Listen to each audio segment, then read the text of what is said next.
everybody, welcome. I'm Rainey Knudsen. I am the founder and publisher of Glasstire. We are so glad you're here tonight, this evening. Just a quick announcement before we get started. There is a book signing afterwards. We have 900 Memes, which is Catherine Opie's newest book, most recent book? Yeah. You have a couple like right about to come out, but anyway, the most recent book until the new books come out. It's a wonderful portrait of a person through a house. And it's actually Elizabeth Taylor's house, the actress, right around the time she died, I think, the actor. And then also we have two of Eileen Myles' books, a book of poetry and also the memoir Chelsea Girls available for sale. Please come, please visit, please say hello to the speakers, buy a book. So that's directly after the talk out in the lobby. And before we get started also, I'd like to thank a few people. The Alley Theater. The Alley is wonderful. Thank you, Dennis Draper. This theater was just redone, as was the Upstairs Theater last year, I think they reopened it. So it's brand new, high tech. It's been such a pleasure being here. If you haven't been to the Alley in a while, I encourage you to check out their programming and come down here. They've been wonderful to work with. I want to thank all of our underwriters tonight. I'd like to thank our sponsors, Knoll Furniture, Carol Piper Rugs, Copy.com. We love you guys. And also, especially Bridget and Patrick Wade for their support, their generosity of spirit. This would not have happened without them. I want to thank our board of directors, which is great. We have a wonderful board of wonderful people. Yes, absolutely. It's a labor of love. And I want to thank our staff, and they're coming in right now, but we are small but mighty. We happy few. Christina Reese, our editor-in-chief, is here from Dallas. Yes. Ariana Roche is our associate publisher. Brandon Zeck is our assistant editor. And we're all here, so thank you all for all of your work on everything that we do. This is our third off-road speaker conversation. And I've done this before, so for those of you who are familiar with Glasstire, please hang in there with me. But for those of you who are not familiar with Glasstire, we are an online magazine of visual art in Texas. We're the oldest online-only art magazine in the country. This year we celebrate 16 years. It's our Sweet 16.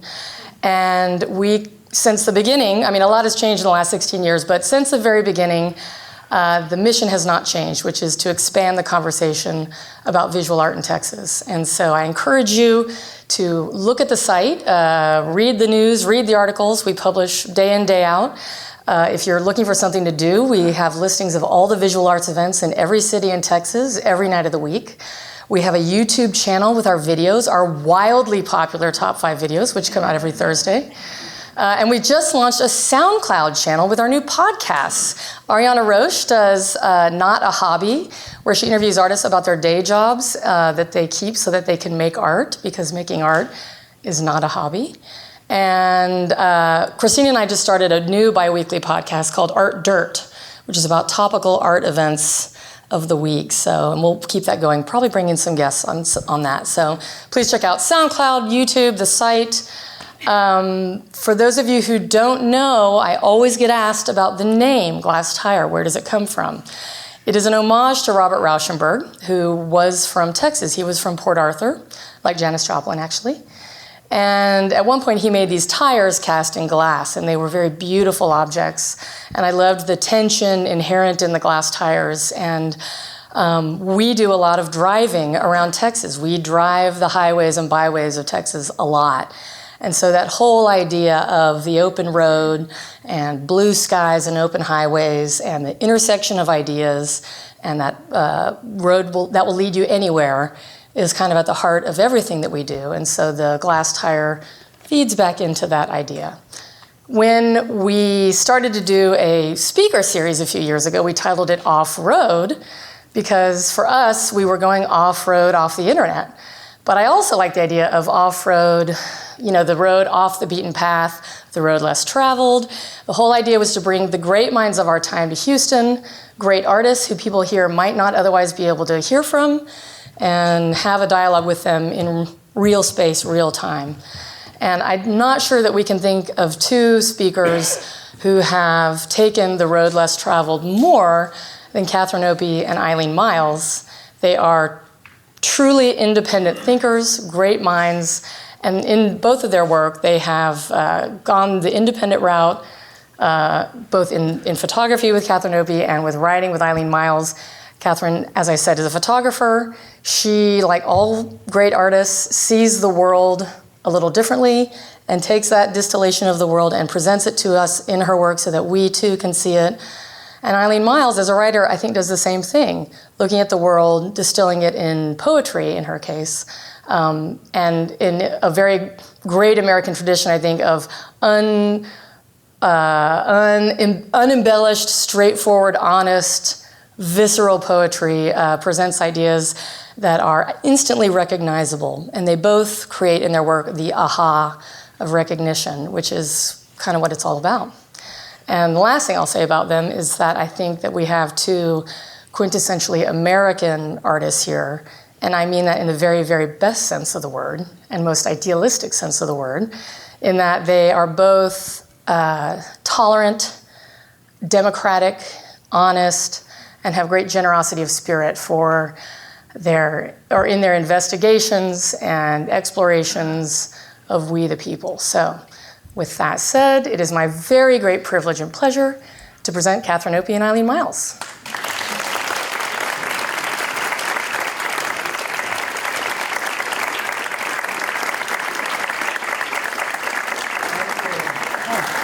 Thank you for bringing us here. Really appreciate it.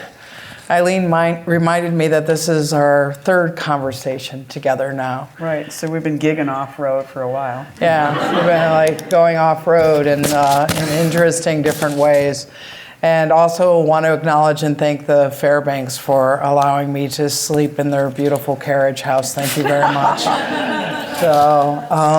Yeah, let me say the same to Tim Crowley, wherever you are. I'm like in his crazy mansion, and I have extra bedrooms if anybody's like stuck tonight. Talk to me after the show. Oh, there you go. I got a room for you. I got pinball machines down below my room. So, anyway, I think that one of the things that, we have shared such common ground in many different ways, but also paths that obviously traverse in kind of different directions. And I think that, one of the things that we should start with is these two images behind us. And who are these kids? Who are these kids? I mean, these are both childhood images. I'm under mine. And that is my first self-portrait that I made at the age of 9. And I had written a book report on Lewis Hine, and I had asked my parents for a camera because I wanted to be a social documentary photographer. So this is my first self-portrait, and it's pretty baby butch. I mean, it doesn't get more baby butch than this, except for the flowered pants. It's really funny that I'm wearing flowers tonight as well. That was not planned? It wasn't planned at all. Great. I know, it's kind of crazy, right? But the best thing about it is you can't see it, but my zipper's half down in that image. So this is in front of my house in Sandusky, Ohio, where I lived until I was 13, and then I moved to Poway, California, which is North County, San Diego. And where are you in this? Well, I want to ask a question, though. How is that a self-portrait? How did you do it? Well, I had a camera on a self-timer. That is so... How old were you? I was 9. That's so sophisticated. I mean, I'm like... That's, well, I think I still couldn't probably figure out how to... No, it was an old Kodak Retina. Yeah. And it was pretty awesome. And my grandfather had a dark room in his basement in Sandusky, Ohio, with the old kind of enamel trays and stuff. And I would go down there with him. And so, and I got in trouble because one time, I think I was about 6 or 7, and I really liked cameras. And my mom made a lot of home movies, like 8mm, Super 8. We have a huge library of home movies. But I took apart one of my grandfather's cameras because I wanted to know how it worked. Wow. And I got in a lot of trouble for that. So. But also that you had a grandfather who had a dock room. I mean, it was just like you have it in your genes.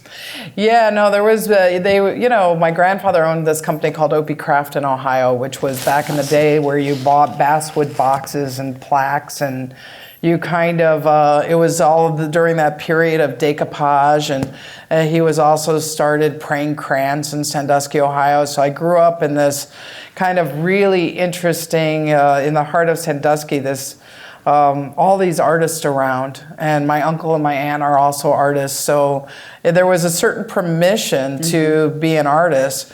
But at 18, when I wanted to go to art school, they weren't too sure about it, and I had to get my real estate license. Wow. So I had to do something practical. What did so your grandfather, right, photography wasn't his business. No, but he had a printing press in his basement. His basement was cool. It had a lot of tools, thus taking apart the camera. There was little screwdrivers. Right, incredible. Don't leave the kids in the basement alone. Yeah. Cool. So where are we here? We're on Swan Place in Arlington, Massachusetts. And that's, I mean, I'm very excited about the fact that I've got this like double jean Western. I got cowboy boots on, I got a jean jacket on, and I remember that and being... do you have braids? I have braids. Oh yeah, total braids. So it's just like, I remember that being my absolute favorite outfit when I was probably about 8, I think. And that's my brother to my left, and that's Dennis DeLay, one of my first best friends, to my right, and that's my sister Nancy down under. But the street was not paved, it was sort of like it was a dead-end street, in like coming off the center. And the thing that's weird is that I've lived persistently on dead-end streets and dirt roads, and like I've reproduced it like without really thinking about it. Like I had a place in P-Town with my girlfriend, and it was a dead-end street, and it was Massachusetts, and it was a dirt road, and then... See, in California, we would call those cul-de-sacs. Because California is so French. It's never a dead-end street. It's a cul-de-sac. That's really It's funny. a whole thing. It's like, and you want a cul-de-sac because you never say dead end. So it's so interesting that, again, the variations of words around that. In Massachusetts, I think we would think it would be pretentious to say cul-de-sac. Like somebody would say, "What's that?" So you didn't want to be caught being a show-off kind of. It was like a sort of a class thing. But the thing I think about mine's. It seems so social. I remember myself being a really quiet kid, and I feel like I look like the center of the gang. And well, you're these are my protective. peeps and you're holding in a very like the arm across. Yeah. It's very. Yeah, you're obviously really happy. I can't believe how And I happy don't am. know if I'm happy. It's questionable whether I'm happy. You're at work.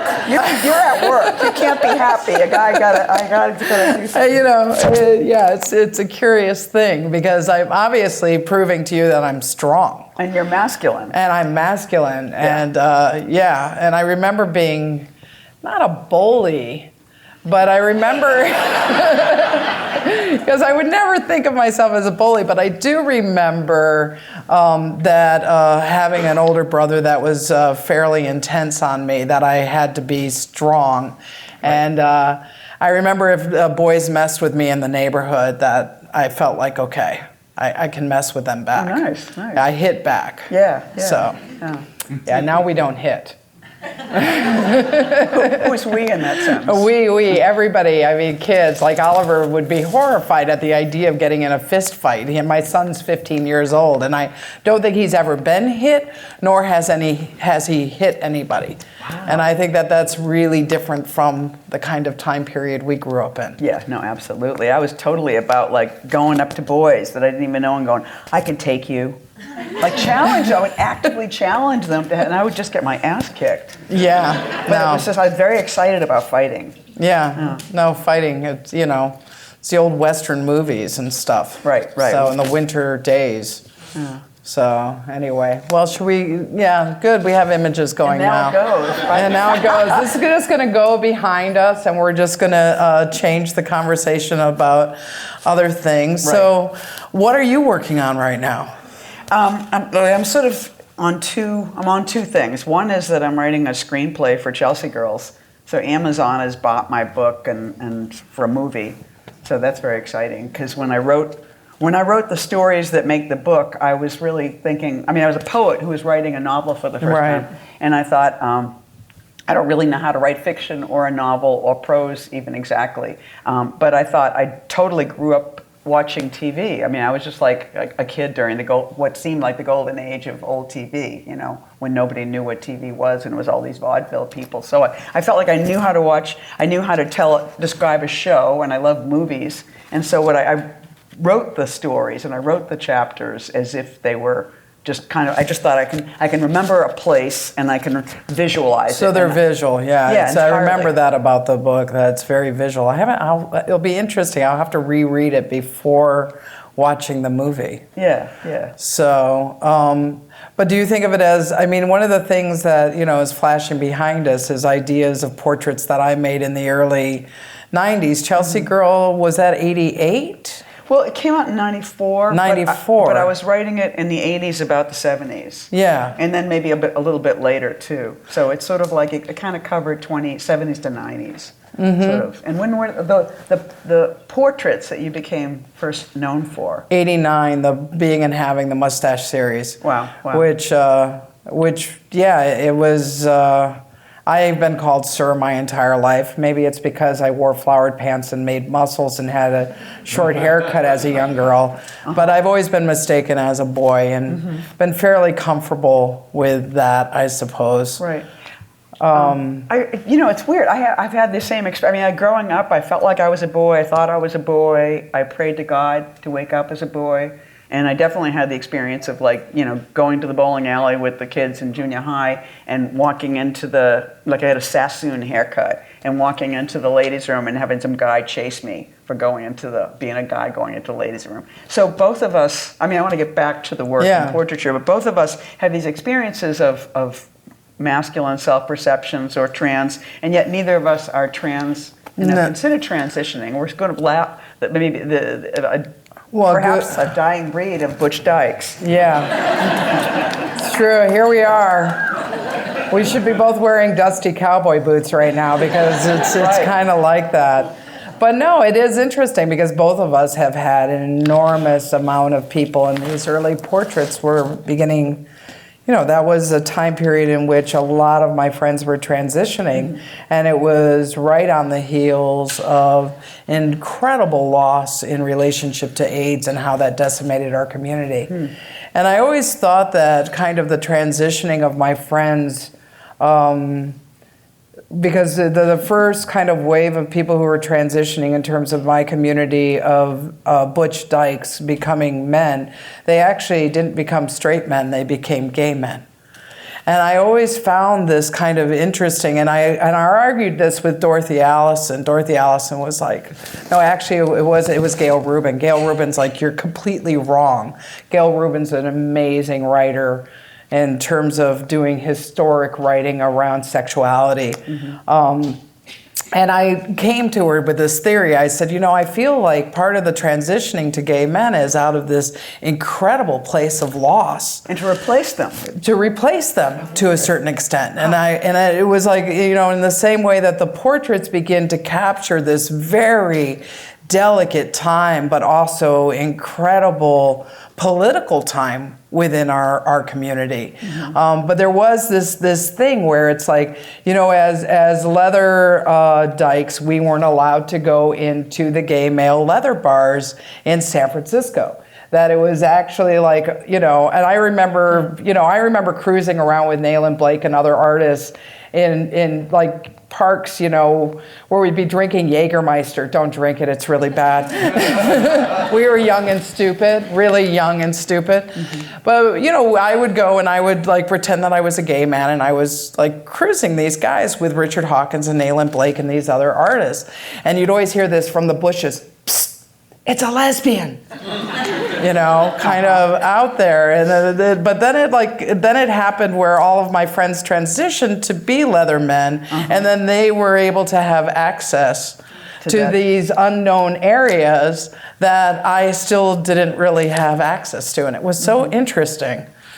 Lots of them, but also lots of trans men have just transitioned to a world of male privilege. Yeah. Too. No, very much so. Short men but it's totally not allowed to be a transgender. No. It's like there's no tall lesbians turning into tall men. It seems like it's little guys. Hans. I don't know.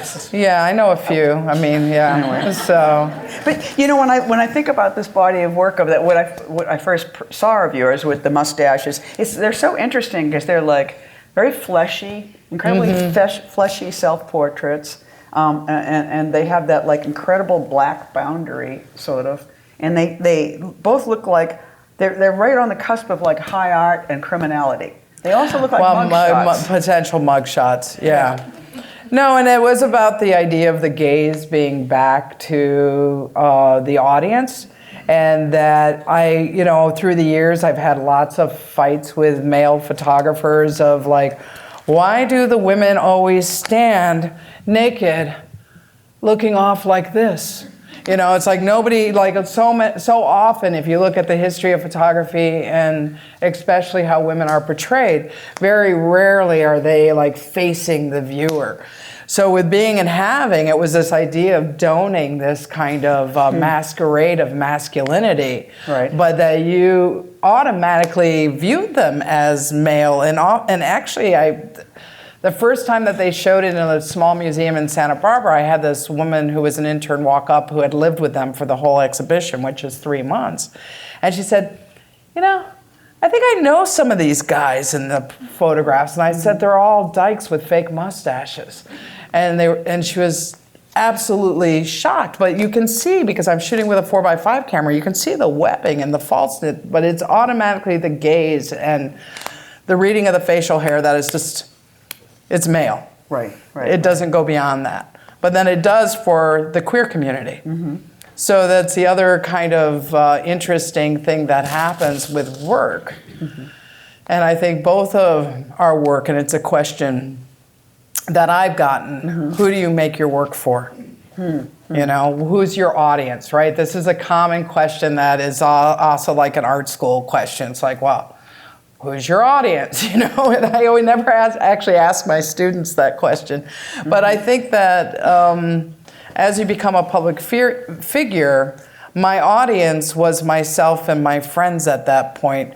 But I think audience changes as you move through your work and it becomes more public. I mean, I definitely make my work for myself, but I also sort of always presume that I'm a multiple. Mm-hmm. Whatever I am, there are many of me, even if I don't know them yet. So it's sort of like I want to, as a way in which, I guess it's one thing in my poetry and it's another thing in like fiction, but like when I wrote Chelsea Girls, I felt like there's a world that I walk in, and it's a female world, it's a queer world, it's the world of poets. I feel like I'm in all these places, and I know that I'm not alone in all these places, but there's some way in which, in all the representations of the larger society, nobody sees these places, and they definitely don't see them together. They don't see the poets meeting the queers, meeting the women. There's so many aspects simply of female reality still that are just, the first time I saw, on Curb Your Enthusiasm, I saw something that I had been dying to see for so long, which was a woman in a stall putting her hand underneath and passing toilet paper to the next. And I thought, I have never seen that in a movie or a TV show. And it so pissed me off that a man got to represent that for the first time. Right. No, it's a common thing because you also never know how to ask the person next to you. Yeah. It's like, do you have toilet paper over there? Knock, knock, knock, knock, knock. It's like, you're sitting there and you're like, oh, we've got a situation. And I remember being a child and seeing this really scary lady hand with like red nails and holding toilet paper. It was like I wasn't sure I wanted that toilet paper. It was a real engagement with femininity in a way too. But I think there were just so many. It's like when I think about writing, I think about all the places. I just feel like being an artist for me is this combination of being lonely and being really social, and I'm kind of wanting to I'm wanting to kind of like sort of hold on to my loneliness, but then kind of multiply it in a way. And I think in a weird way, it's sort of like when you talk about the places you've been, it's sort of like, you're then seen suddenly in a whole different way. And you create an audience. Mm-hmm. So you kind of multiply as an artist and you multiply as a person, I like the idea of multiply. Like, I really don't think about me multiplying. I think about me in terms of personas. Like Bo with a mustache is a persona who would do certain kinds of things. Or there's the quiet Kathy that loves the edge of the water with the 8x10 camera, just watching things slowly and making these really quiet photographs. And then there's the super political side of me that has to bear witness. And what is the idea of bearing witness? And then also, what is it to put myself in places that I'm not necessarily within my comfort zone, but that it creates a larger idea of democracy. And so I look at it as not like multiples, but I always say in interviews that I'm not a singular identity. That to only think of me as a leather dyke is actually really small-minded, that I'm so much more than that idea of that identity that has been pinned on me time and time again. And I certainly pinned it on myself as well. I'm not saying that I wasn't out there with it. Right. But that leads to a different part of portraiture, which is the fact of having a career, which means that you then get viewed in a certain way, and that gets multiplied again and again. Like, I'm the punk poet, you know? And it's just like, I think one person once in the New York Times described me as a punk poet, and it stuck. And I think it was a way to not say dyke, a way to not talk about class, and there's somehow or other, there's something funky about this person, and we don't quite know how to. But it's sort of like, and it just kind of, and then you're sort of always in this position of sort of having to unload that perception. Yeah. You know, there's a picture of you out there, you know, which then you have to kind of figure out. I mean, like, you were associated with this body of work. You're that dyke. Well, every article starts out with, in the early 90s, Catherine Opie carved pervert in her chest. Exactly. You know, it's yeah, I did do that. And it's certainly an important photograph, but it's not the sum of who I am. Right. And that's always the curious thing about what happens with work. You know, you make iconic work that you don't think is iconic, but becomes iconic.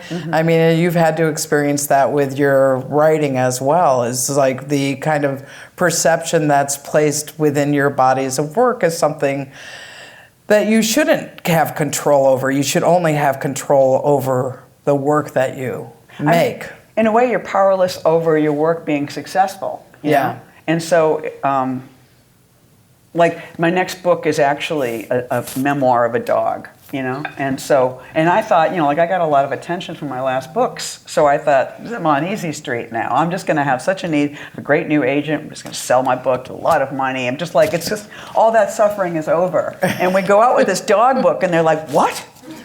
Because they were like, this doesn't build on the audience that she has created. You know? It's sort of like, this is not the next book. We want more of that. Yeah, they want what is known. It's like my stumps. I love my stumps. And you want to talk about Kathy makes stumps, and I don't know. I saw one, but I make ceramic stumps. I do. I'm a ceramicist. See, I can't even say it. Yeah. First of all, how did you get there? Well, I came out in October on the cover of Art in America with my hands making a ceramic stump. And of course, people think of it as just a photograph, and certainly I made photographs of my stumps, because there's no way my gallerist wants to talk to me about my stumps. I mean, it's not to be spoken of, right? It's like and then all of a sudden I'm like, so you don't want to talk about my stumps, so I'm going to photograph my stumps in such a beautiful way that you're going to have to deal with my stumps.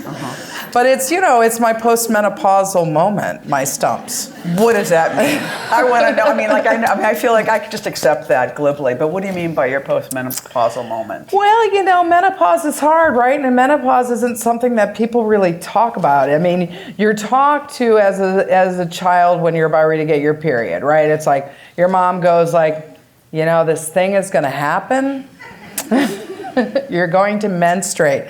And then back in, you know, at that time, it's like I'm 56 years old, so you all of a sudden you get, for those in the younger audience, you are so frickin' lucky, but you're handed this gigantic pad that you like literally like have to like strap onto you with this weird elastic band. And if you think you're kind of a boy, and you've never had to wear a bra before, and you go around as kind of like a tomboy, and you're like happy with that, you're just like, that's the worst thing ever. So you go through that, you get used to it, it's fine. It served me well. I got to have a child. You know, all my butch friends were like, oh my God, you're pregnant? Like, what? Like, how can you do that? And I'm like, well, I am a woman. And my body can do it, you know? But then all of a sudden, your mom nobody really talks to you about the fact that what happens when you don't bleed anymore? Mm-hmm. And then blood has been such a substance within your life. Right. So the stumps for me is almost like a castration. Whoa. You know? Huh. It's the photograph on the cover of Art in America has like my hand inside the hole. So it's like kind of almost like self-effing yourself. Sorry, I can say the word here, but I'm not going to.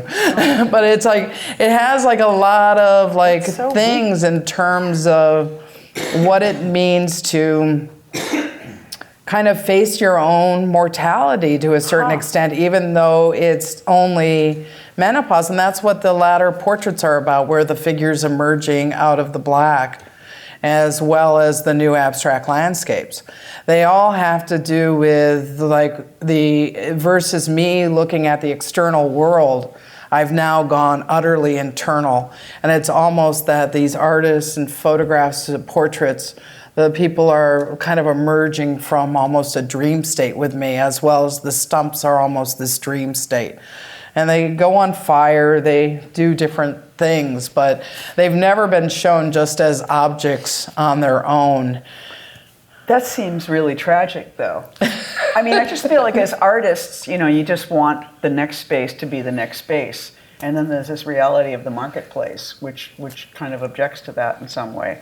But I just think what you're saying about menstruation and menopause is really interesting. It's sort of like it's not talked about as, I mean, like in the history of art, like this Picasso's blue period, and there's all these, like it's sort of like right, and this incredibly, just awesome event that happens in a female life should be the well-known marker of a new period in an artist's life, literally. Right? Yeah. Because if it's not a big deal, how could it not be a big deal? And yet there's there's such a taboo to, I think, discussing it, and I feel like I was just sort of weaving it into my work in a certain way. And you were going to say something. No, I wasn't. I was listening. Yeah. I mean, for me, I just feel like, my bleeding was how I knew myself for so many years. I mean, nobody told me it was coming. I didn't have the good experience of, I just kind of went down to the bathroom once in junior high, and just this incredible thing was happening in my body, and I passed out. So you had a Carrie moment with it. Yes.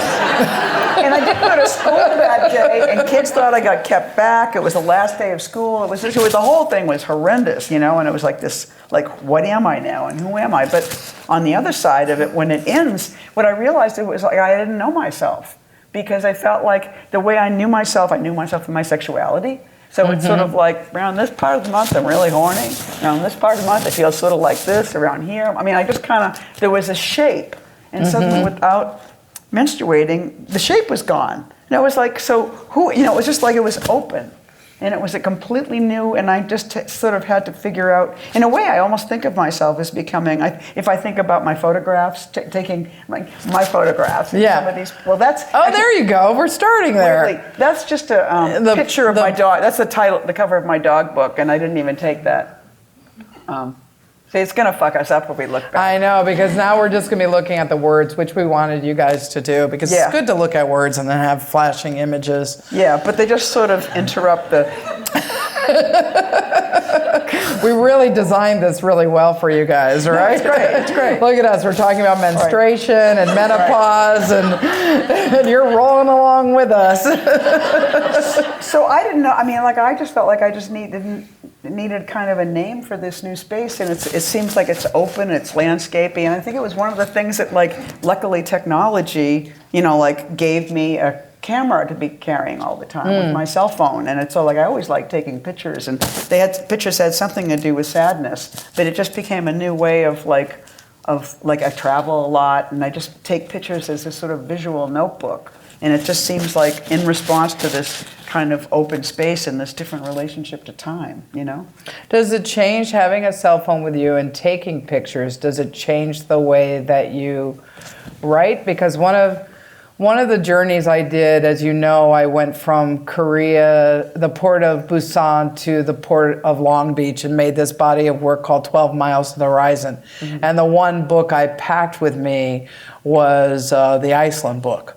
And I wanted to be on the journey at sea when I read that piece because it's about wandering and it's about a journey. But do you find that now taking pictures of your wandering, it changes the way that you hear it or write it in your mind? No, I think it's about getting to do something extra. It's sort of like I guess it's a second way of describing the wandering and sort of sharing it with the world in a way. I mean, I think the pictures were always there, but they were invisible. You know, because I think when you're writing, it's sort of like you're writing the score to a kind of journeying all the time, whether it's from memory or obviously if I go look at your work and I'm writing about your work, I'm writing a score to something that you will see, you know? But it's sort of like if I'm writing about something that is not visual, then it's sort of like, how do I let people into the work? Sometimes I draw a picture in the writing, and sometimes I just, it's sort of like you're trying to make people guess the picture without, you know what I mean? Like you're trying to prompt it in a way. Do you use photographs at all to help you write?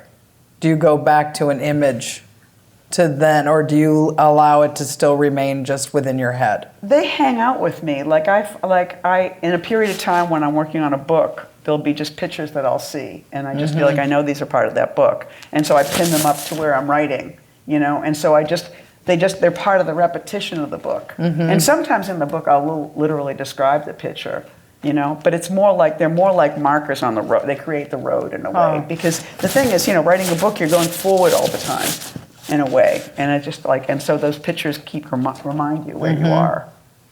Yeah, because I'll do something structurally where I'll start a certain structure for a body of work, and then that structure remains for maybe many years, like the political landscapes that you guys are seeing behind you. You know, that started first with the immigration march, May Day march in LA, but then the format had to continue to try to begin to think about that in relationship to idea of landscape and politics and people filling a space and what it means to take up space, what it is in terms of our civic duty. And I don't even think civics are taught anymore, which was like really a huge part of my education growing up.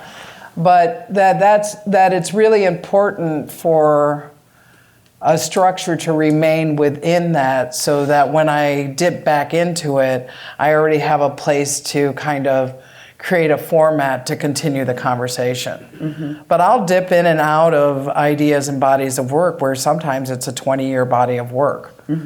So it's interesting, like that idea of structure or how you're, you know, triggered. Like when I did the photograph at the Tea Party rally, I knew that structurally it was the same of the Obama inauguration, where the teleprompter is showing them getting out of the car on the parade route, but I'm still stuck in the mall because they locked us down in there.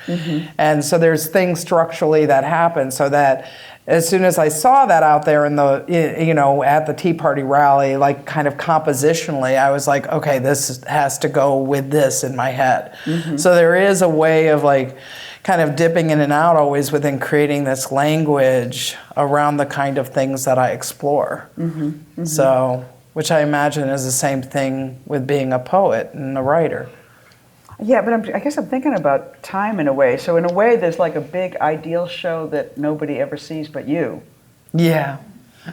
And the archive, oh fuck. No, there I said the word. Where is there an archive? Where is the archive? Well, it's all the negatives are housed at UCLA in my office because it's the safest place for them. It's temperature controlled. I have no windows.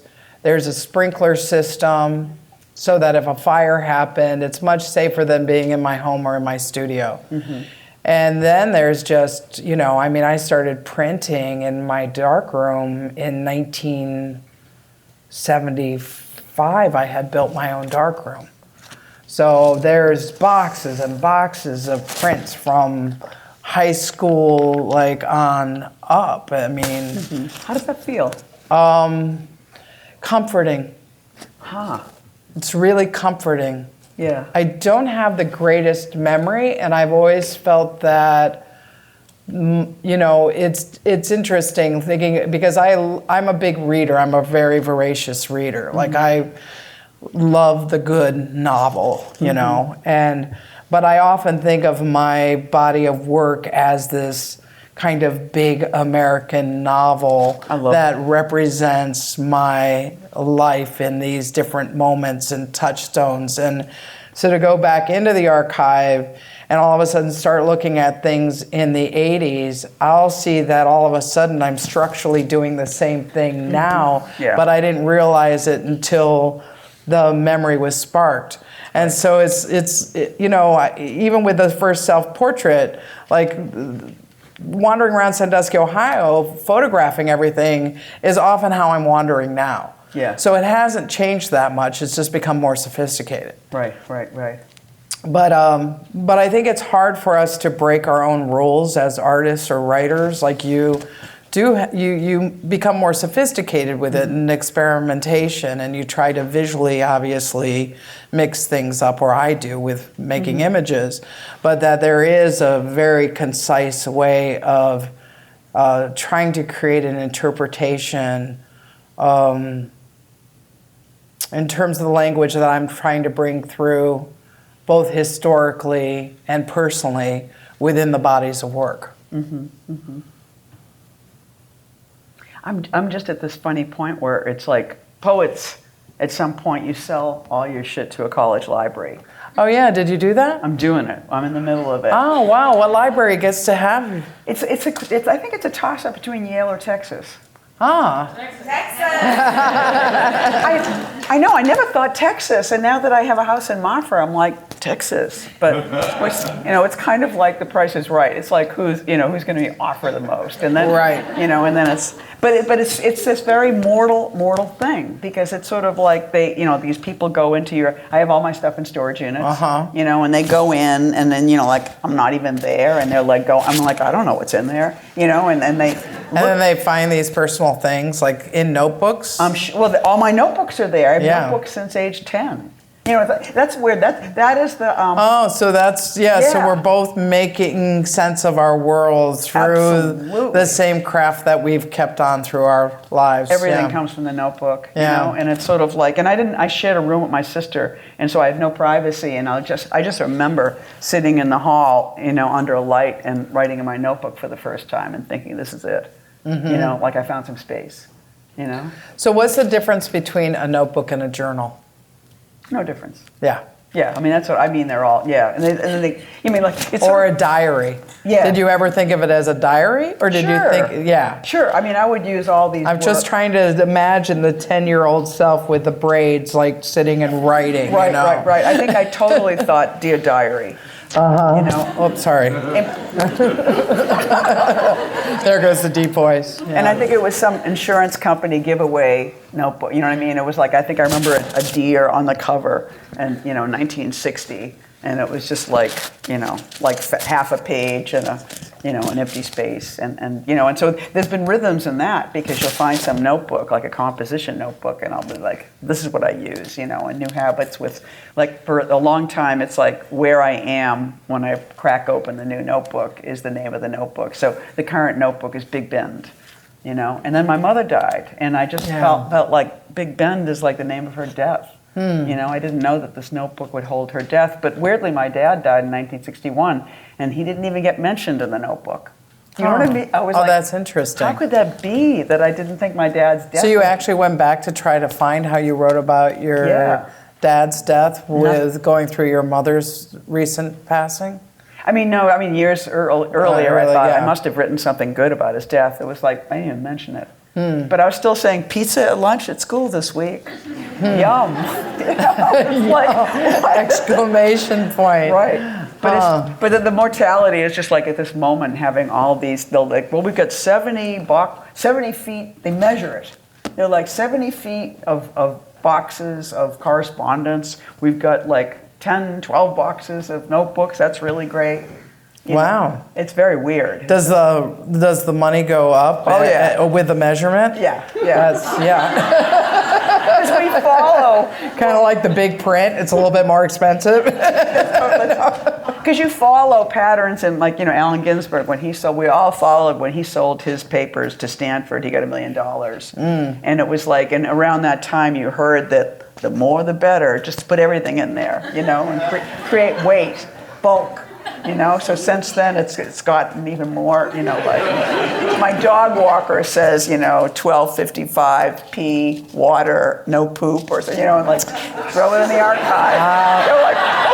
I love it. I had the best dog walker note because I never had to have a dog walker, but when I moved to New York to teach at Yale, I had a dog walker, and I get home to the note and it says, curiously, while Nika went out, she did this and this, but curiously, she pooped out a completely whole intact dollar bill today. And I was like, and it's like one note that I wish I had saved, but I'm not a saver of notes, but it's just in my head, like thinking like, Nika pooped out a dollar bill? What is this? Was it a Brooklyn dollar bill? Like, what kind of dollar bill was this? Maybe she's just making money. Was it wrapped around a chicken leg? Because then she grabbed every chicken leg off the street she could find? So, but yeah, I have no plans for my archive. I have no idea what I'm going to do with it. It must be with photographers and artists, somebody. Oh, there's some place to put it. I have no idea. I mean, most of the work, when you make it as work, it goes out in the world, and that's the work. Yeah. But then there is all the work that is there to the making of the work. It's like editing. Yeah. And so I'm sure that there's a place that somebody that would go to, but I can't believe with a big ass career like you have that this isn't something that you don't already know. No, I don't. I have no idea. I've thought about basically menopause, but apparently I haven't thought past that. Menopause, yes. Archive, no. Should we open it to questions? Yeah, should we end on that? We could open it to questions. It could be dogs pooping out dollar bills. It could be menopause. No, any kind of questions. I'll start with a question. And then if anyone wants, please raise your hand. Can y'all speak to the TV show Transparent and the notion of portraiture in a still photograph versus, when a character is created based on you in a TV show, and those ideas? Yeah. I mean, do you not want to? Well, we want to. We want to. I'm curious because this is, I have known Eileen for a very long time, and it was really interesting because I remember when the character who's basically Eileen is, it's Eileen, but it's Cherry Jones playing you, right? And it really it bugged me. And it was so interesting because also while watching it one time, and I like Transparent quite a bit as a show, but all of a sudden I realized my work was in it, and I didn't know that, and I was like, oh, I think that's my photograph in the background, and it was so odd because it was in Who Plays You, the house. It was in her house, right? In her house. Yeah. So what I have to ask you, I mean, it's a good question in terms of I've made portraits of you. I know that a lot of people who sit for me don't necessarily say that it feels like them. And that's what happens a lot of times with people who have portraits taken. But then you have this other portrait of you now. Right. That is, it's not a fictionalized character. She is representing you in this show, and it was your words in the show. Right. So what did you think about that representation of you? Well, it's really weird because I feel like part of what's, I think I've never thought about it until this moment, but I think part of what's peculiar about being represented in a TV show like that is that why are they doing that? You know what I mean? And I know that apparently the way it happened was they were just writing the show, and there was a lesbian poet academic, and then somebody in the writing room knew me, and they were like, "It sounds like Eileen." And then weirdly, I was on a panel with Jill, so then she met me, so it was sort of like it started to become, it morphed towards me. It's sort of like it wasn't me originally, it became me. It was the idea of you without it being you. But so the thing that's weird is that the fact their decision to make it more like me was a desire to make their character realer. You know what I mean? It was like somehow or other, for what, I mean, like, that's a little strange, right? Yeah. It's sort of like, why do you need it to be realer, you know? But then they kind of, you know, then they got me to kind of help them, supposedly. You know what I mean? Like, what I really gave them that made it realer was my poems. Right. Like, I let them use my poems. They rented my poems, you know? I didn't get my work rented. Well, I know, isn't that weird? Right? You can rent a poem, but you can't rent it. Exactly. You know, not for a whole lot, you know? That's weird, because you can't buy a poem. You can buy a Kathy Opie picture. You know, but you don't have to pay it all for it to be on television. No, you're right. So poems should be rented if they're being used on TV. That's a very good point. Yeah. But the part about me was weirder because I think that they sent me like pictures of the clothes that they thought she would wear, and then I thought no, I would never. I was said the jeans should be tighter, the shirt should be tighter. I wouldn't wear a vest, and then they went ahead and dressed her just like the way they decided to. Wanted to. Yeah, they totally ignored. So it was very weird. They were kind of like, realer, no. We like our version. We like the yeah. No, it's interesting because it was almost, I love this show and I'm glad they did the character, but having it linked so closely to you and with hearing your words, it was hard for me because I felt that it was an exaggeration and that, you know, and I've had that where people have come up to me and they've met me or something, they have this whole idea of how I am, and then they're like, you're so nice. Right. And it's like, well, did you think I was going to be mean? Like, right. But it's, you know, it's these perceptions, but to have a character so linked to your actual words, but that it was, in my opinion, ill-perceived in relationship to your true personality. Right. It was. I had a lot of conflict around it. I mean, I think what's weird is did. It's like when we were talking earlier about the whole issue of like the way the art world gets represented in movies and in television, or the way lesbian culture gets represented in movies, or it's sort of like, I still wonder, it's like, why do they want it? Because they don't ever really want it. They just kind of want it. You know, they want it to be kind of about that because then those people will sort of watch it, maybe, but they don't really want to know what those people think or feel because then they're sort of controlling or managing it too much. You know, it's sort of like, it's very strange. It's like wanting to have it be kind of like that, but not so much that it becomes your work, not mine. You know? But they dip into the cliche too easy. Well, that's what bothers me. And I feel like you and I have been cliche busters. Like, that's, like, I'm very proud of that. Right. Like, you make something of a surfer, and the surfer's not surfing, they're waiting for the waves, which is actually a big part of surfing. Exactly. You know, creating a different kind of iconography. We both do that with the kind of language that we build. Right. And then to have it succumb to this kind of Hollywood position where, yeah, it's great, it's reaching a wider audience. I'm sure that it potentially sold more books for you, but it's still not representational of who you are as a human being. Right. But that happens anyway with people's work. I mean, I can't say that. Yeah. You know, I mean, you guys have been laughing as I've been talking tonight. There's really not that much humor in my work, but I think I'm funny.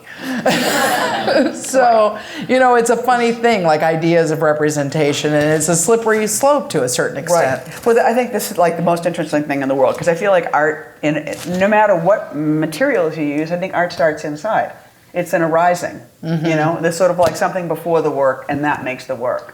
You know, so I think if you're going to represent something, like say, transparent's really great on Jewishness because Jill's Jewish and she knows what it's like to be in LA, to be Jewish, to be living in that family. So you're in there. You start from the inside and you come out. You know, and so the thing is, if you're going to represent something, you really have to work with people who start from the inside. You have to get the insiders, because it's like, I can make jokes about dykes. I can make jokes about working class people. You know, it's sort of like, it's the way white people, somebody white decides that it's cool for them to go, hey, nigger. You know, it's like, no, No. black people get to do that. We don't get to do that. You know, it's like, who gets to make the joke? Right. It's sort of like when you say, I'm funny, but my work isn't. It's sort of like, because you're alive.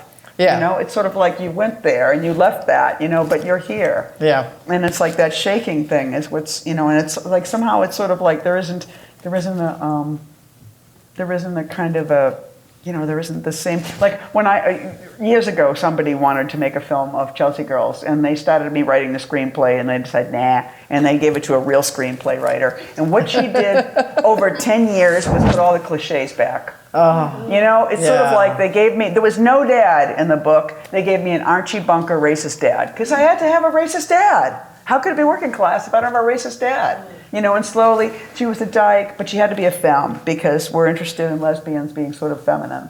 Not like some, you know, tomboy dyke. That's not word, you know? So it was kind of like they fixed it and made it be like dumb. No, they unfixed it. Yeah, yes. Both. Yeah. So that was one answer to a question. Okay, do we have other questions? Do we have any questions? Any questions in here? You can leave, by the way, too. Like, that's the best. Any? Yeah, I have a question. So, are you writing a screenplay now for the Amazon series? For which? The Amazon series. No. Which Amazon series? Well, Didn't you just say you're doing Chelsea Girl? No, it's a movie. It's going to be an Amazon movie. Are Are you doing the screenplay? I am. And how do you find translating your story into a screenplay within the confines of a 90-minute or 100-minute film? Well, it's exactly the same problems we're talking about. It's sort of like how to not, you know, like how to keep what I feel like is the inside of my book or the inside of my reality, to keep it alive while I'm making short takes. You know, because the thing is, one thing, it's a book, so it's like you can't represent the whole book. You got to find a little squirrely path. It's sort of it's like a hoarder's apartment. You have to have a little path through all the piles of stuff, you know.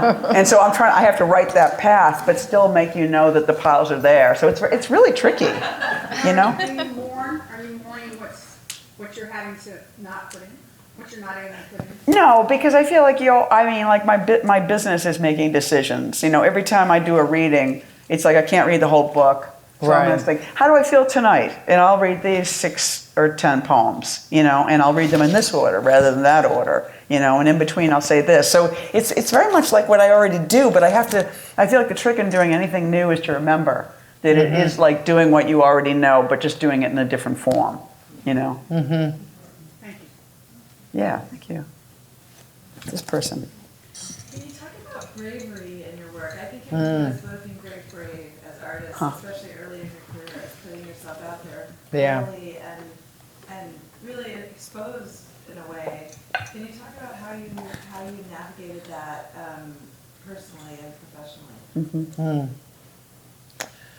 Well, I think that there's, you know, it's interesting. It's a different kind of path. Like when I was in graduate school, I was doing work on the master plan community of Valencia, California. And I was really, you know, and before that I had made street photographs in San Francisco. And my undergraduate thesis was the way that women interacted with men in kind of the financial district of San Francisco. And this was like 1983, so the first business pantsuit was kind of happening. And having women define their notion of success versus men's notion of success. And so I've always been really interested in these binaries, and partly probably from always being assumed that I was male. And but I think that one of the things that kept happening as I was studying with really radical professors at CalArts, actually, and they kept saying, like, come on, we know, like, that you did all of this, like, radical leather work for On Our Backs magazine. Why didn't you bring this to grad school? And I said, well, I don't live in San Francisco anymore. I live in Valencia, California, and this is what's out my back door. And I actually think that talking about master plan communities And the way that they're structured is a way to still have a queer voice. And so, you know, often I was pushed to this place of always having a queer voice. But then in terms of the decimation of my community and the politics of the time of censorship around the NEA and so forth, and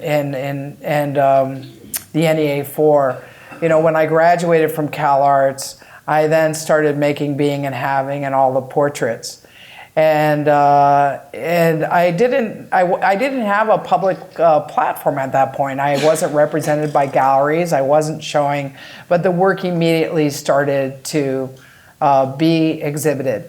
And the first place that Pervert ever was exhibited was at the 1995 Whitney Biennial. First place. That was very public for me. I was like, whoa. You know, and you have to realize I made this piece in my community. Like I was in San Francisco, surrounded by my friends, and we did this piece, and I knew that I was making a self-portrait in a piece, but I didn't necessarily think about the platform. So I think that in a certain way, the bravery came out of my utter love of community, and also how horrific homophobia has been within my life, and in some ways completely you know, in the same way as racism, not understandable, but it's just exhausting. Like when I did Lesbian Domestic, you might have seen a photograph behind you of a washer and dryer. Whenever I lecture, I say, this is a lesbian washer and dryer. Exactly. Yeah. Usually people laugh, but every once in a while I get that question going, excuse me, but what is a lesbian washer and dryer? And I'm like, it's the same as your washer and dryer. That's the point. I have the same appliances that you have, you know? And I think bravery really comes out of the fact that I believe in being able to create a history, and a history of my time and the complexity of my time. Mm-hmm. And to do that is you have to be true to yourself, and your work has to have those truths of your whole being. Otherwise, it's not very interesting. I mean, I guess I just feel like just to keep making work is brave. You know, I feel like in the most general ways is where I actually think, is there any way I'm brave? I think it's brave enough to keep being an artist. You know, I feel like it was brave of me when I was 24 to move to New York to be a poet. That seemed, you know, like I was just like, you know, I came from a background where nobody expected me to be an artist, and certainly not an artist in a ludicrously conventional career path like being a poet. You know what I mean? Like to leave my comfortable little Massachusetts, New England community, where I would have been depressed and died of alcoholism probably, you know, and bring that to New York. That was brave. It was brave to kind of just go into the void, you know.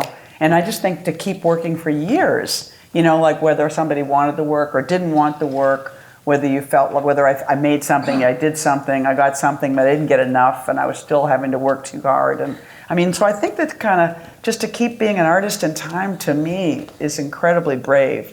To just do it because you need to do it, and whether somebody cares or not. You know, like that seems. And I think perhaps if I think about sexuality, you know, I mean, I think when I started to realize that, you know, like that it was a live or die thing, that I had to kind of be who I was, and I had to.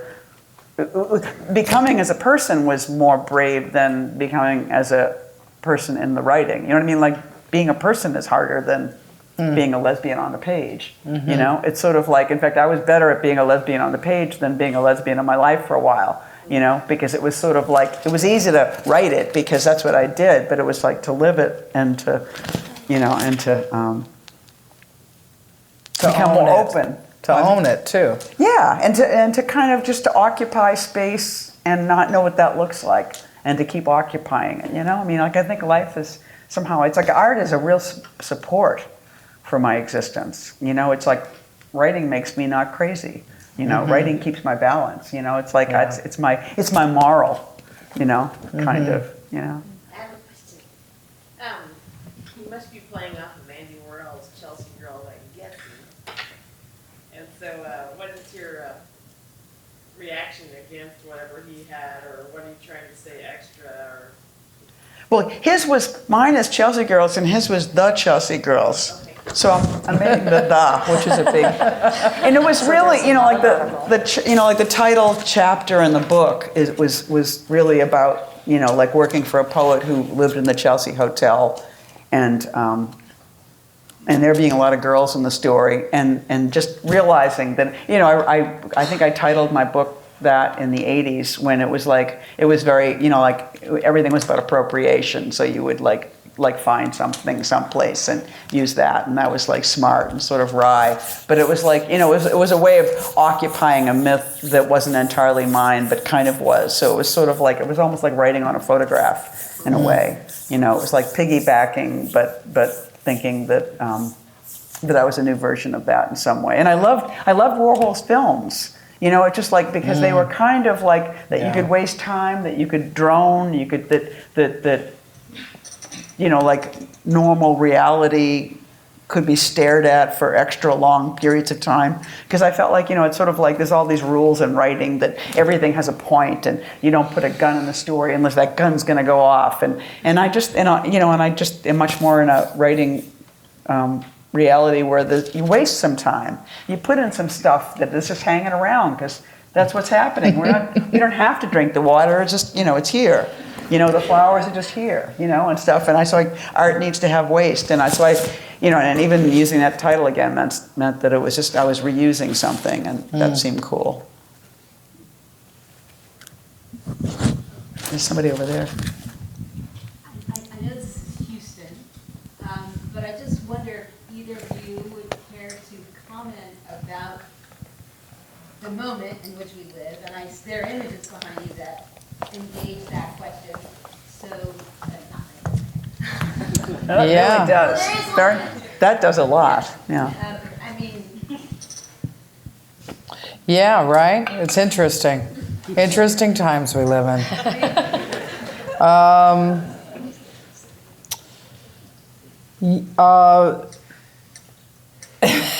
I'm speechless. Yeah. I think that's how a lot of people felt. I remember election night. I had my living room full of people. It was supposed to be celebratory. I even made deviled eggs. It's very special if deviled eggs come into play. Very Ohioan thing, I had it all set up to cheer on and watch the first woman president get elected after the first African-American president was elected. And then literally my friends, as the night went on, they left to go lie in the backyard we have this big, huge Aleppo pine tree that's like 100 years old in our backyard in LA, and it canopies the whole thing. And they were just like, I have to go be with the tree. It was like the response. And I remember Colbert looked like he was going to cry. Because the other thing I did is I tortured everybody at the house, and I switched from BBC to Fox to CNN to Comedy Central to this, and kind of curated the commentary of the night through my remote control. And the best thing that happened after the inauguration that raised my spirits was gathering with 750,000 people in downtown LA to protest, which you've seen a photograph of that up there tonight. Mm-hmm. And then a week goes by and I go, okay, what am I going to do about this? What is my position? And I'm also teaching at UCLA at the time, and students are crying. I'm having to deal with the incredible emotion of these young people that just can't even fathom what they've, begun to realize. And, and I just said that, listen, politics are long, and the world is long in a certain way, hopefully for most of us, if we're lucky enough to sustain a long life. And after watching so many of my friends die of AIDS and breast cancer and everything, who don't have a voice anymore, I said the best thing that you can do is figure out what your voice is, how to create that voice, how to participate in areas that you want to participate in. What does it mean to create a way not only through art but through action. And that the worst possible thing to do is curl up in a ball and hide. And so that's kind of my position. I mean, it was my mouth agape a lot of the times when I turn on the news, and I have turned it off a bit now. Like I kind of finally said, I can't keep with this role of commentary. And so I'm mainly only reading now. I turn on the TV very little every once in a while, but I find that reading the Washington Post, Wall Street Journal, New York Times, LA Times, and also the Financial Times in London are the way that I'm beginning to create an ability to understand it in a wider kind of perspective, and also in relationship to different ideas of representations within these within newspapers. And so I've kind of gone back to newspaper for this one. I mean, we're living in history, you know? Yeah. I mean, we always were, but I feel like it's like when something happens that you absolutely didn't expect to happen, and you find yourself in a space that is sort of in a way like no other you've ever been in before. You know, I mean, I think you have to keep trying to be awake. You know, I feel like this is political. Us being here and having a conversation, you guys thinking this is a good thing to do today as opposed to something else, you know? I mean, I think every open public conversation that we have and we occupy in is really important, you know? And it's like whatever is going on, whatever's troubling your like local community and your larger community has to be expressed, you know? Like the conditions that we live in can't ever reduce us to silence, you know? I mean, I feel like in my heart, I feel like there was, I mean, in November, I thought, I think that we're having a coup d'etat. I think we're really having a coup, you know? And it's like, that wasn't everybody's perception, but that's what I felt and what I saw, you know? I think when like I was doing a reading in Wisconsin the night of the election. And so I did my reading, we had dinner afterwards, we all, like went back to my hotel room, and I just assumed that what I expected was going to happen, and then it started to not happen, you know? And so the next day I was in, a graduate student lounge meeting with some students, at the University of Wisconsin, and everybody was like this. And there was one woman who was African American who said, I feel like I'm like, I always knew it was this bad, but now it like really shows, and it's not just my problem, it's like more people's problem than mine, And I think that's why it was astonishing to see so many people come to the streets the day of the inauguration, and say something about it, to say, I don't know. I think we have to replace institutions. If the government, if they literally decide to stop the NEA, then I think we have to fund our own NEA. We have to. If we want art, we have to pay for it.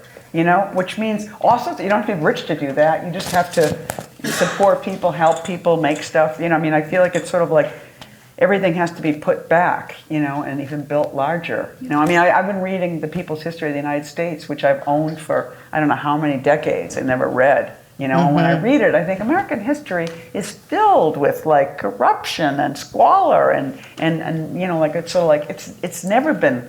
And utter hope and inspiration as well. That it's, that's the one thing, not to jump in with the optimistic voice.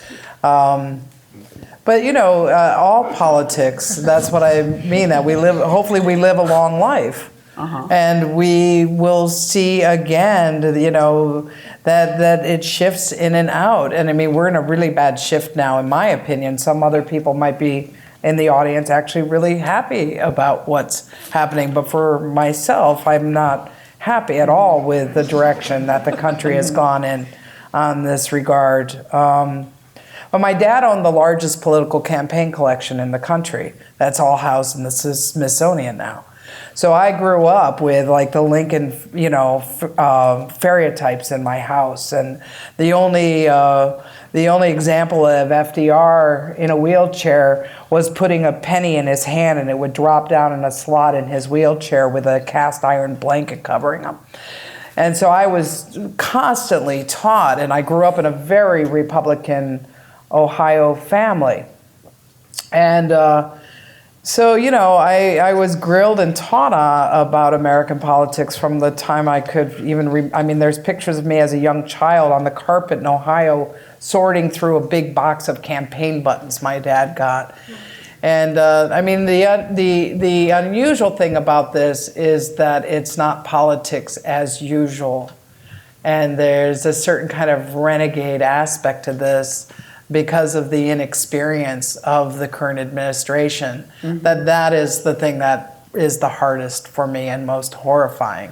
Because I've gone through Reagan, I've gone through Bush, I've gone through Nixon. We all have gone through a certain kind of conservatism. But this is a different kind of conservatism. Well, I think we're learning how our government works too. And part of the problem is it doesn't work. It's just, I think that there's so many loopholes, there's so many gaps between this part and that part, that if it was filled with this person as opposed to that person, you would get a really different result, And I think we're sort of seeing that in action too. So, I think, really mundane things, I think people need to, run for local, really small things that none of us think matter at all, because it sort of builds all the way up, and really think about the form of government we have, because I think it's a mess. And vote. The voting out turn is just, it's unbelievable. Only 55% of the people I've never showed up. voted. Never in my entire, and even the smallest one, we just had one initiative in LA on the ballot that we had to vote on, and it comes through, and it's just okay, there's only one thing in this booklet, I better vote on it. And, but the kind of idea of that kind of civic responsibility has left a lot of people because they feel this certain kind of hopelessness and that their voice doesn't matter, but it actually really, really matters on all levels of politics.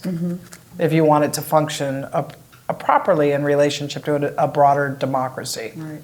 And art is politics, and we just need art in schools really, really, really, really, really bad, because the thing is, kids are being silenced so early on. It's almost like the conversation begins when you're really young, and if you don't get to talk then, you don't talk later on. Yeah. Do we have another uplifting question after that one? I see. You were just stretching. Okay. Okay. I think last question. Over. I want to come back to menopause. Oh yeah. We're circling back to menopause, everybody. But I never hear any. It doesn't get talked about. No, people don't talk about it. It's not a topic, and I wonder. I'm not sure what my question is, but I'm wondering if you feel like what is your voice, or what can you bring to the conversation in the stage of life that you're in now that you couldn't previously? Well, I think the work there, if you look at all the work and you look at the recent work, there is this internal position, and the work is always what kind of the voice is.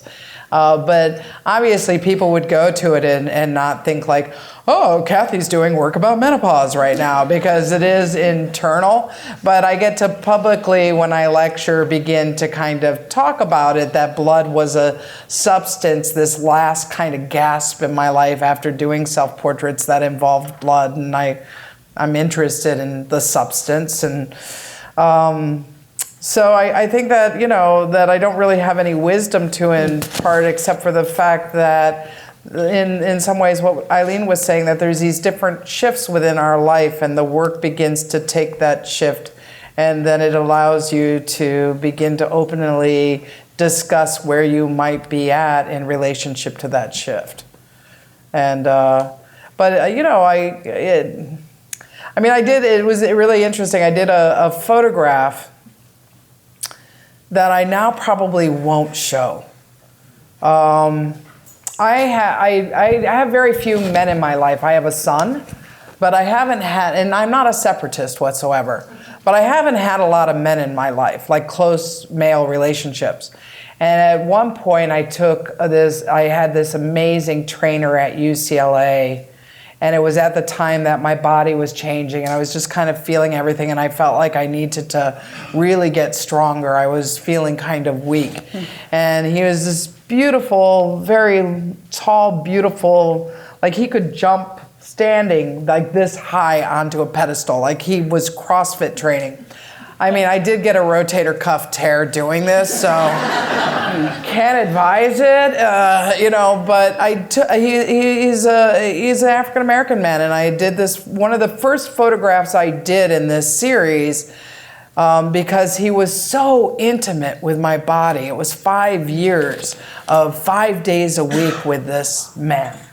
It was as intimate as I could ever be with a man.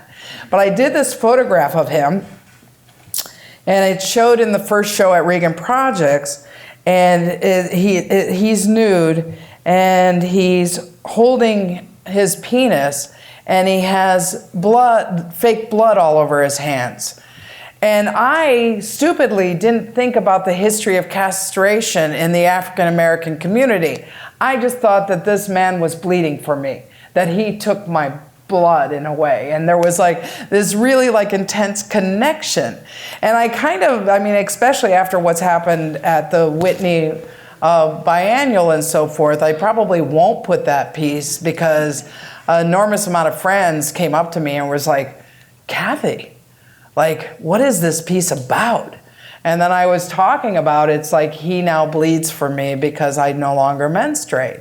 And it was like this really personal, tender kind of exchange between me and this man who I allowed to have this really intimate bodily relationship with. And of course, that's not how the photograph is read. And so, you know, I mean, I'm not saying that it's gone from public view forever, but I'm certainly, it's like tucked behind for right now because of the politics that we're at. This photograph from a white dyke shouldn't really be out in the world right now. It might end up being out in the world with this personal story more attached to it or once it's figured out, but not right now, not at this moment. But it, yeah, I don't know what else to say, but it's an interesting thing, this kind of transference or what happens to your body and then trying to express it visually.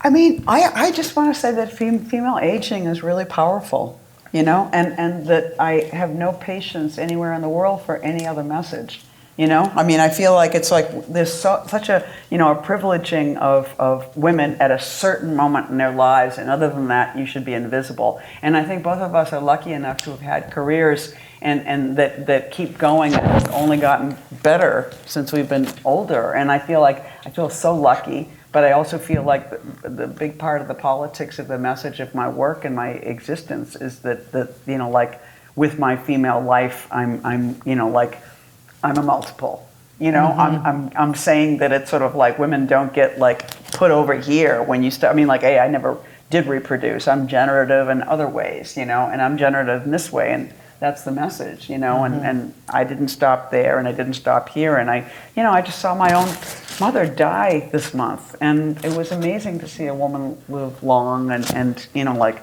be strong, and I'm that, and I want to be that, and I think there's no room in the culture for anything else, you know. And I think in some ways there was an inventory on that in our culture with this election, you know, and if not her, then somebody else, but you know, women are first class citizens. You know, and women have so much to say, and we're saying it. Yeah. Good ending. Thank you.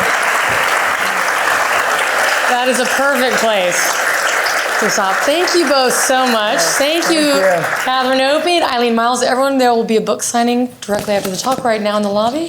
Thank you all for coming.